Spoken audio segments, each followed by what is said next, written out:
ஒரு வயதான பறவை தனியா வாழ்ந்து ரொம்பவும் கஷ்டப்பட்டுச்சு. அந்த பறவைக்கு சொந்தம்னு அந்த காட்டுல யாருமே இல்ல. கொஞ்ச நாட்களா தனக்குன்னு ஒரு கூடு இல்லாம வாழ்ந்த அந்த பறவை இன்னைக்கு கூடு கட்ட முடிவு பண்ணுச்சு. இப்படி முடிவு பண்ண உடனே கூடு கட்ட தேவையான பொருட்களை கொண்டு வந்து கூடு கட்டவும் ஆரம்பிச்சது. இந்த சமயத்துல காலுக்காகவும் கோரிக்காகவும் அந்த பக்கமா பறந்து வந்துகிட்டு இருந்தாங்க. காலுஜி, நம்ம வீட்டை விட்டு கிளம்பி இவ்வளவு நேரம் ஆகுது, இன்னும் நமக்கு உணவே கிடைக்கல. கவலைப்படாம வா, நம்ம கிட்ட ஏமாறுறதுக்குன்னு இந்த காட்டுல நிறைய பறவைகள் இருக்காங்க. காலுஜி, அங்க ஒரு வயதான பறவை கூடு கட்டிட்டு இருக்கு பாருங்க, அங்க போங்க. கோரி, அந்த பாட்டி கிட்ட கொஞ்சம் தானியங்கள் தான் இருக்கு, அதை தவிர வேற பழங்கள் எதுவுமே இல்ல. பரவாயில்ல காலுஜி, அந்த பாட்டி கிட்ட போய் கொஞ்சம் டைம் பாஸ் பண்ணிட்டு அதுக்கப்புறம் வேற இடத்துக்கு போவோம். இப்படி பேசிக்கிட்ட காங்கள் 2 பேரும் அந்த வயதான பறவைகளை பார்த்துட்டு அதுகிட்ட போய் உட்கார்ந்தாங்க. உடனே கோரிக்காக அந்த பாட்டி கட்டிக்கிட்டு இருந்த அந்த கூட்டை தன்னோட காலால கீழே தள்ளி விட்டுடுச்சு. பாவிகளா, நீங்க நல்லா இருப்பீங்களா? எதுக்காக என்னோட கூட்டை கீழே தள்ளி விட்டீங்க? பாட்டி, வீடு கட்ட உனக்கு நான் ஹெல்ப் பண்ணலாம்னு பார்த்தேன், ஆனா என் கால் பட்டதும் உன் கூடு கீழே விழுந்துடுச்சு. பாட்டி, உனக்கு கூடே கட்ட தெரியல. ஆமா ஆமா, கூடு கட்ட தெரியாம கூடு கட்டிட்டு நாங்க தள்ளி விட்டோம்னு சொல்றியா? பாட்டி, பொய் பேசாத, பொய் பேசுறது ரொம்ப தப்பு. காகமே, உன்னோட பேரு காலு தானே? இரு உங்க அம்மா கிட்ட வந்து சொல்றேன். பாட்டி, எங்க அம்மா எப்பவோ இறந்துட்டாங்க, ஆனா நீதான் தேவையில்லாம இன்னும் உயிரோட இருக்க. காலுஜி, பாட்டி கிட்ட விளையாடுனது போதும், இந்த தானியங்களை எடுத்துக்கிட்டு நாம கிளம்பி போவோம் வாங்க. இப்படி சொன்ன காங்கள் அந்த பாட்டி வச்சிருந்த கொஞ்சம் தானியங்களை எடுத்துக்கிட்டு அந்த இடத்த விட்டு பறந்து போனாங்க. அத பார்த்துட்டு அந்த வயதான பறவை கண்ணீர் விட்டு அழுதுச்சு. ஏய் காகங்களே, நீங்க நல்லாவே இருக்க மாட்டீங்க. இந்த வயசான காலத்துல என்கிட்ட இருந்த தானியங்களை திருடிக்கிட்டு போற நீங்க கூடிய சீக்கிரம் அதுக்கான தண்டனையை அனுபவிப்பீங்க. பிறகு அந்த வயதான பறவை அழுதுகிட்டு ரீட்டா கிளிக்கிட்ட போச்சு. ரீட்டா, அந்த காகங்கள் 2 பேரும் நான் கூடு கட்டி இருக்க இடத்துக்கு வந்து நான் கட்டிக்கிட்டு இருந்த கூட்டை கீழே தள்ளி விட்டுட்டு நான் வச்சிருந்த தானியங்களை தூக்கிக்கிட்டு போயிட்டாங்க. அம்மா, இந்த காகங்களோட குணமே அப்படிதான். இந்த காட்டுல உள்ள எல்லார்கிட்டயும் அவங்க அப்படிதான் நடந்துக்கிறாங்க. அதனாலதான் அவங்கள கண்டாலே நாங்க எல்லாம் ஒதுங்கி போயிடுறோம். இங்க பாரு, அந்த மாதிரி நீங்க ஒதுங்கி போக கூடாது. நீ என் கூட வா, நாம் அந்த காகங்கள் வீட்டுக்கு போய் நியாயம் கேட்போம். ஐயோ, அவ்வளவுதான். அதுக்கப்புறம் இந்த காகங்கள் நேரா என் வீட்டுக்கு வந்து என்கிட்ட பிரச்சனை பண்ண ஆரம்பிச்சிடுவாங்க. ரீட்டா கிளி இப்படி சொன்ன உடனே அந்த வயதான பறவை அழுதுகிட்டே அங்கிருந்து பறந்து போயிடுச்சு. அந்த சமயத்துல காலுக்காகவும் கோரிக்காகவும் அந்த வயதான பறவை கிட்ட இருந்து திரும்பிட்டு போன தானியங்களை சாப்பிட்டுக்கிட்டு இருந்தாங்க. காலுஜி, இந்த வயசான பறவை ராசி இல்லாத பறவை. அதுகிட்ட இருந்து முத தானியங்களை திருடணும், ஆனா அதுக்கப்புறம் நமக்கு எந்த தானியங்களுமே கிடைக்கவே இல்லை. ஆமா கோரி, இதுக்கப்புறம் அந்த பறவைய பார்த்தா நாம தான் ஒதுங்கி போகணும் போல இருக்கு. இந்த சமயத்துல அந்த வயதான பறவை அழுதுகிட்டே ரோனிக்குருவியோட வீட்டுக்கு போச்சு. இங்க பாரு ரோனி, எனக்கு பெரிய அநியாயம் நடந்திருக்கு. அந்த காகங்கள் 2 பேரும் என்கிட்ட இருந்த தானியங்களை திருடிட்டாங்க, என்னோட கூட்டையும் கீழே தள்ளி விட்டுட்டாங்க. எனக்கு நியாயம் வேணும், எனக்கு நியாயம் வேணும். இங்க பாருங்கம்மா, இந்த காட்டுல இந்த காகங்களை எதிர்த்து யாரும் பேச மாட்டாங்க. அவங்க கிட்ட நியாயம் கேட்க போனா அடிதான் வாங்கிட்டு வரணும். அதனால அந்த காகங்கள் கிட்ட யாரும் பேசுறதே இல்ல. அப்படின்னா எனக்கு நியாயம் கிடைக்காதா? தப்பு செஞ்ச அந்த காகங்களுக்கு தண்டனை கிடையாதா? இங்க பாருங்கம்மா, எதுக்கு தேவையில்லாம பேசிக்கிட்டு இருக்கீங்க? முடிஞ்சு போன பிரச்சனையை அப்படியே விட்டுடுங்க. நீங்க வேற ஒரு கூடு புதுசா கட்டிக்கோங்க, அதை தவிர வேற வழியே இல்ல. இப்படி எல்லாரும் ஒதுங்கி போனீங்கன்னா என்னைக்காவது ஒரு நாள் அது உங்களுக்கு ஆபத்தா முடியும். அந்த காகங்கள் இந்த காட்டுல உள்ள எல்லா பறவைகளையும் அடிச்சு விரட்டிடுவாங்க. அப்புறம் இந்த காட்டுல அந்த காகங்கள் மட்டும்தான் இருப்பாங்க. அந்த காகங்களை பார்த்து நீங்க எவ்வளவு பயப்படுறீங்களோ அந்த அளவுக்கு நீங்க கஷ்டத்தை அனுபவிப்பீங்க. பிறகு மறுநாள் ரோனிக்குருவியும் ரீட்டாக்குள்ளையும் ஒரு இடத்துல சந்திச்சாங்க.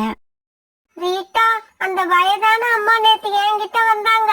அவங்க சொல்றதெல்லாம் சரிதான். காகங்கள் செய்யறது ரொம்பவும் அநியாயம். அவங்கள இப்படியே விட்டா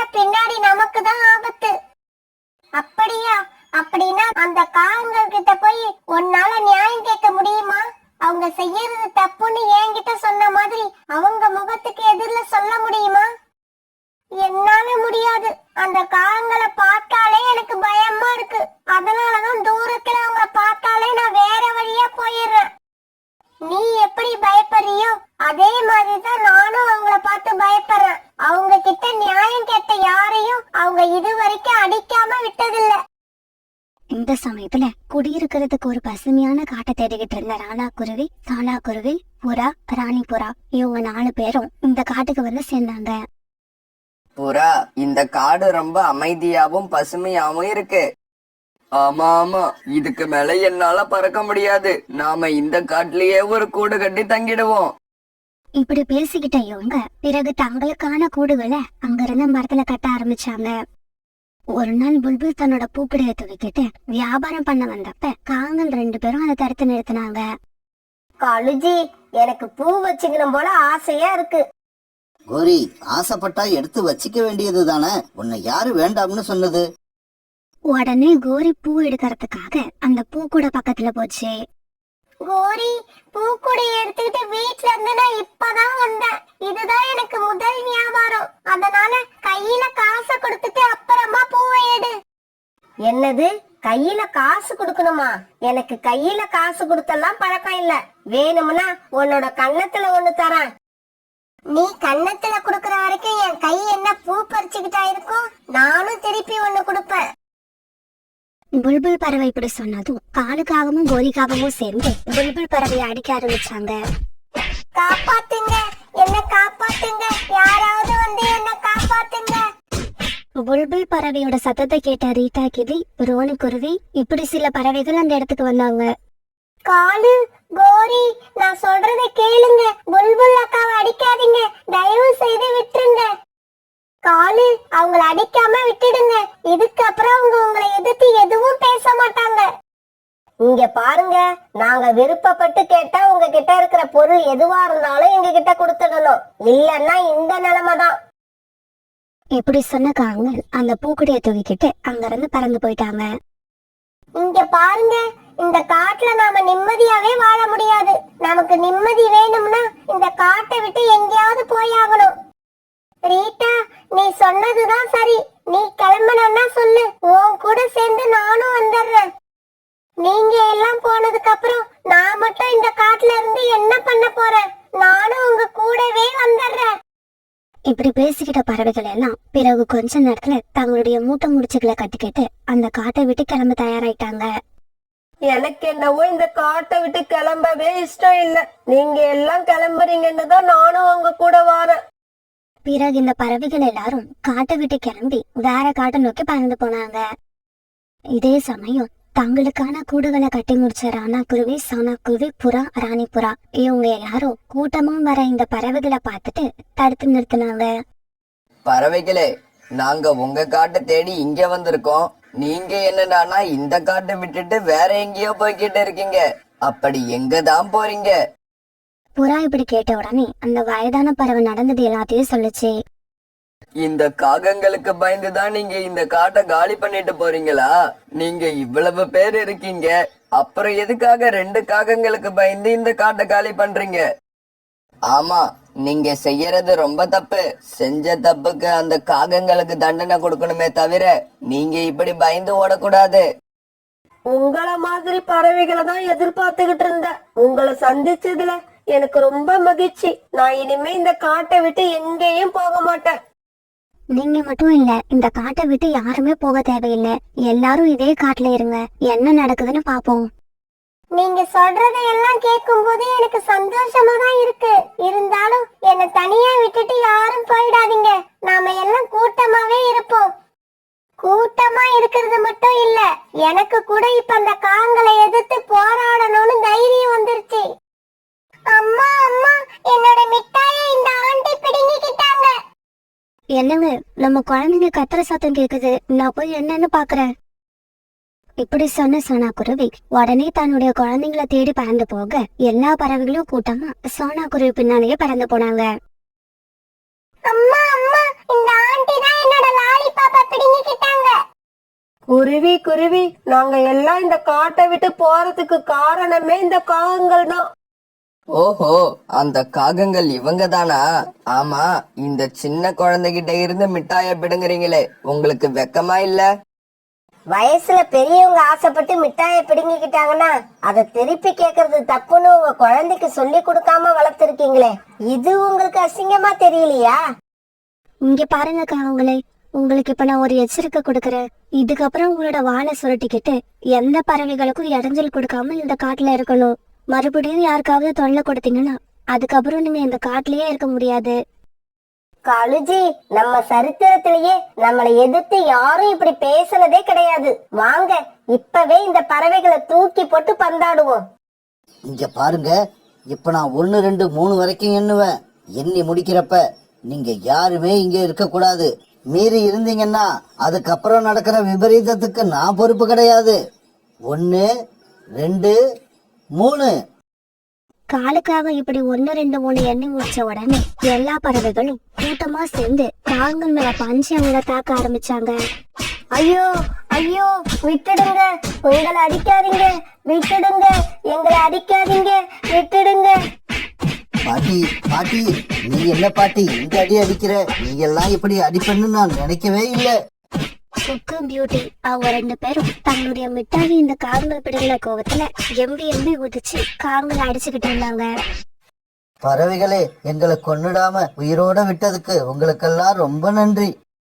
நீங்க நன்றி எல்லாம் எதுவும் சொல்ல தேவையில்லை. முதல்ல இந்த காட்டை விட்டு கிளம்புங்க. கிளம்பிடுவோம், கண்டிப்பா கிளம்பிடுவோம். உங்க எல்லார்கிட்டயும் அடி வாங்கினதுல ரொம்ப மூச்சு வாங்குது. அதனால கொஞ்சம் ரெஸ்ட் எடுத்துட்டு இந்த காட்டை விட்டு கிளம்பிடுறோம்.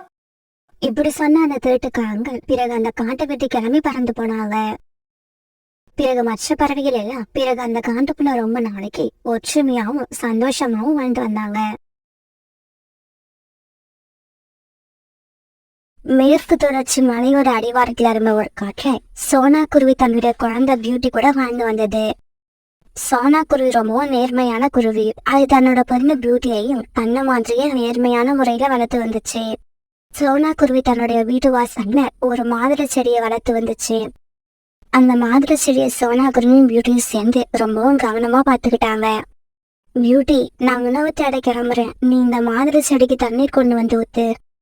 அம்மா, இந்த செடிக்கு நேத்து தாமா தண்ணி எடுத்துட்டு வந்து ஊத்தணும், இன்னைக்குமா ஊத்தணும்? பியூட்டி, நாம கூட தான் நேத்து தண்ணீர் குடிச்சோம். ஆனா நமக்கு இன்னைக்கும் தாகம் எடுக்குது. தாகம் எடுத்த உடனே தண்ணீர் குடிக்கிறோம். நம்மள மாதிரி தான் இந்த மரமும். அதுக்கும் தினமும் தாகம் எடுக்கும். அதுவும் தினமும் தண்ணீர் குடிக்கணும். தன்னோட அம்மா சொன்னதோட அர்த்தத்தை புரிஞ்சுக்கிட்ட வீட்டையும் பிறகு ஒரு பானையை எடுத்துக்கிட்டு தண்ணீர் எடுக்கிறதுக்காக உணவு தேட போன தன்னோட அம்மா கூடவே பறந்து போச்சு. இப்படி நதிக்கு போன பியூட்டி பானையில தண்ணீர் எடுத்துக்கிட்டு தன்னோட வீட்டுக்கு திரும்ப போற சமயத்துல ஜக்கு அங்க வந்தா. பியூட்டி, நீங்க வச்சிருக்க மாதுளை மரத்துல எப்ப பழங்கள் பழுக்க ஆரம்பிக்கும்? அந்த மரத்துல சீக்கிரமாவே பழங்கள் பழுக்க ஆரம்பிக்கும்னு எங்க அம்மா சொன்னாங்க.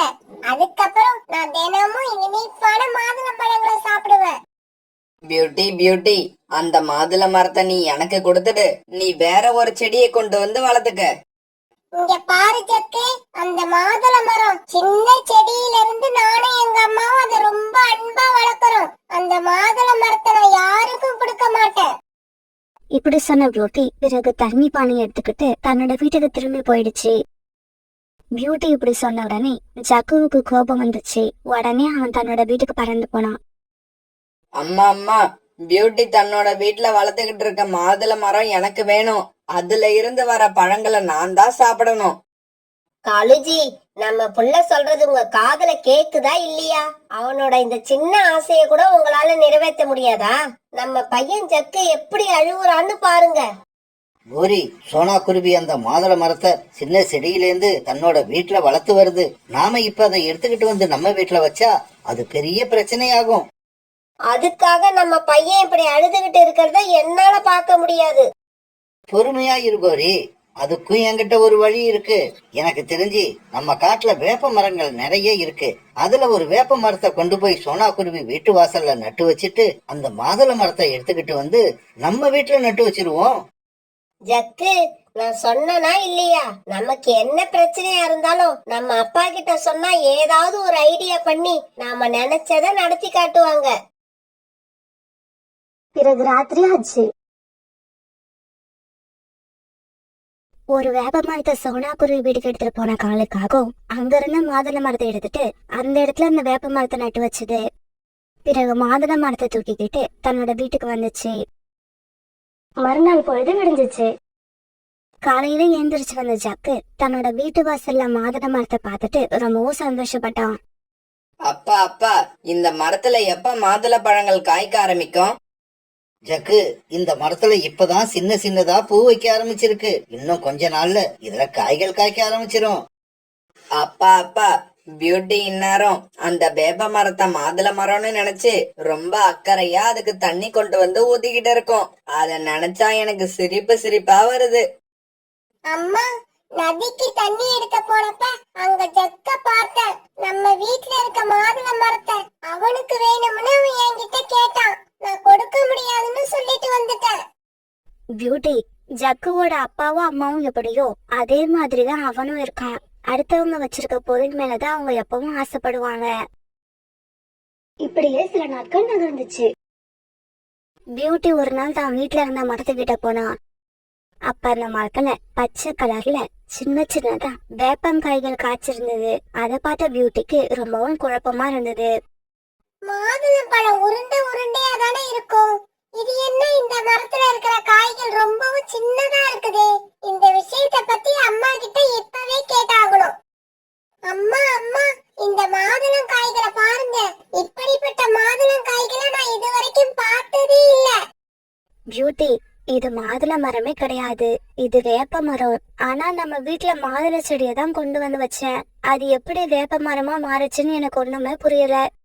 சோனா குருவி இப்படி சொன்னதும் அத பியூட்டியால தாங்க முடியல. உடனே கண்ணீர் விட்டு அழுதுச்சு. அம்மா அம்மா, என்னைக்கோ ஒரு நாள் இந்த மரம் நமக்கு மாதுளம் பழங்களை கொடுக்குங்கிற ஆசையால தான் இந்த மரத்துக்கு நான் தினமும் தண்ணி ஊத்தி வளர்த்தேன். என்னோட கண்ணை எப்படி பாதுகாப்பனும் அந்த மாதிரி பாதுகாத்தேன். ஆனா கடைசியா இந்த மரம் என்னை இப்படி ஏமாத்தணும்னு நான் நினைக்கவே இல்லை. இப்படி அழுதுகிட்டு இருந்த பியூட்டிக்கு கொஞ்ச நேரம் ஆறுதல் சொன்ன சோனா குருவி இரவு உணவு தேட பறந்து போச்சு. இருந்தாலும் அம்மா உணவு தேட போனதுக்கு அப்புறம் பியூட்டி அழுதுகிட்டே அங்க உட்கார்ந்து இருந்தது. பியூட்டி இப்படி அழுதுகிட்டே இருக்கிறத பார்த்த அந்த காட்டோட வனதேவதை பியூட்டி மேல இறக்கப்பட்டு அதுகிட்ட போச்சு. பியூட்டி, கொஞ்ச நேரம் அழாம இரு. நடந்தது எல்லாத்தையுமே நான் பார்த்துக்கிட்டு தான் இருக்கேன். உன்னோட மாதுளை மரம் எப்படி வேப்ப மரமா மாறுச்சுன்னு எனக்கு தெரியும். இந்த காட்டுல இருக்கிற காகங்கள் தான் உன்னோட மாதுளை மரத்தை எடுத்துக்கிட்டு அந்த இடத்துல வேப்ப மரத்தை கொண்டு வந்து வச்சாங்க. அந்த ஜக்கு இருக்கால, அவன் எப்பவுமே என்கிட்ட வம்பு இழுத்துக்கிட்டே இருக்கான். அவன் என்ன நிம்மதியா இருக்க விடவே மாட்டான். பியூட்டி, நீ அந்த மாதுளை மரத்துக்கு ரொம்பவும் சேவை செஞ்சிருக்க. அதுக்கு தினமும் தண்ணி ஊத்தி இருக்க. அப்படி இருக்கிறப்ப உன்னோட உழைப்பை யாரும் திருடிட்டு போக முடியாது. அப்படி போகவும் நான் விட மாட்டேன். என்னோட மாதுளை மரத்தை காகங்கள் திருடிக்கிட்டு போயிட்டாங்கன்னு நீங்க தான் சொல்றீங்க. அப்புறம் திருடிட்டு போக விட மாட்டேன்னு சொல்றீங்க. நீங்க என்ன சொல்ல வரீங்கன்னு எனக்கு சுத்தமா புரியல. இங்க பாரு பியூட்டி, நீ அழாத. மரம் எந்த மரமா இருந்தா உனக்கு என்ன? உனக்கு தேவை மாதுளம் பழங்கள் தானே. கவலையே படாத. இதுக்கப்புறம் இந்த வேப்ப மரத்துல மாதுளம் பழங்கள் தான் காய்க்க ஆரம்பிக்கும். இப்படி சொன்ன அந்த தேவதை பிறகு தான் கையில இருந்த மந்திர கோலை அந்த மரத்தை நோக்கி நீட்டுச்சு. என்ன ஆச்சரியம், அந்த வேப்ப மரத்துல உள்ள வேப்பங்காய்கள் எல்லாம் மாதுளம் பழங்களா மாறிடுச்சு. பிறகு இந்த தேவதை காங்களோட வீட்டை நோக்கி பறந்து போச்சு. இப்படி போன தேவதை மாதுளை மரத்துல இருந்த மாதுளம் பழங்களை எல்லாம் வேப்பங்காய்களா மாத்திடுச்சு. தன்னோட வீட்டுல இருந்த வேப்ப மரத்துல இப்ப மாதுளம் பழங்கள் பழுத்ததை பார்த்த பியூட்டிக்கு சந்தோஷம் தாங்கல. அம்மா அம்மா, இங்க வந்து பாருங்க. நம்ம மாதுளை மரத்துல வேற ஏதோ சின்ன சின்ன காய்கள் காய்ச்சிருக்கு. ஜக்கு இப்படி கத்துன உடனே காலுக்காகவும் குறிக்காகவும் அந்த மரத்துக்கிட்ட வந்தாங்க. ஜக்கு, பயப்படாத. ஒரு சமயம் இந்த மரத்துல இந்த மாதிரி சின்ன சின்ன மாதுளம் பழங்கள் காய்க்கும்னு நினைக்கிறேன். காலுஜி, சீக்கிரமா இத சாப்பிட்டு பாருங்க. உடனே காலுக்காக ஒரு வேப்பங்காயை எடுத்து சாப்பிட்டு பார்த்தது. சீச்சி, ஒரே கசப்பு. கோரி, இது மாதுளம்பழம் இல்ல, இது வேப்பங்கா. தன்னோட அப்பா இப்படி சொன்ன உடனே அதை கேட்ட ஜக்கு சோகமாயிட்டா. இந்த சமயத்துல அந்த மாதுளை மரம் இப்படி பேச ஆரம்பிச்சது. இங்க பாருங்க காகங்களே, உங்களோட எண்ணம் எப்படி இருக்கோ அதே மாதிரிதான் இந்த மரத்துல வர பழங்களோட ருசியும் இருக்கும். நல்ல எண்ணம் கொண்ட குருவிகளோட வேப்ப மரத்துல இனிப்பான மாதுளை பழங்கள் காய்ச்சிருக்கு. திருட்டு புத்தியும் பேராசையும் கொண்ட உங்களுடைய மாதுளை மரத்துல வேப்பங்காய்கள் காய்ச்சிருக்குது. இத கேட்ட காணுக்காகவும் கோரிக்காகவும் சக்கு இவங்க 3 பேரும் சோனா குருவியோட வீட்டுக்கு பறந்து போனாங்க. அங்க இருந்த வேப்ப மரத்துல பெரிய பெரிய சிவப்பான மாதுளம்பழங்கள் காய்ச்சி தொங்கிக்கிட்டு இருந்தது. சோனா குருவியும் பியூட்டியும் அந்த மரத்துக்கு கீழே உட்காந்து மாதுளம்பழங்களை ஆசை தீர சாப்பிட்டுக்கிட்டு இருந்தாங்க. அழுஜி, அந்த மரம் சொன்னது உண்மைதான். நாம உண்மையாவும் நேர்மையாவும் நடந்துகிட்டோம்னா நமக்கு கிடைக்கிற எல்லாமே இனிப்பாவும் சந்தோஷமாவும் இருக்கும்.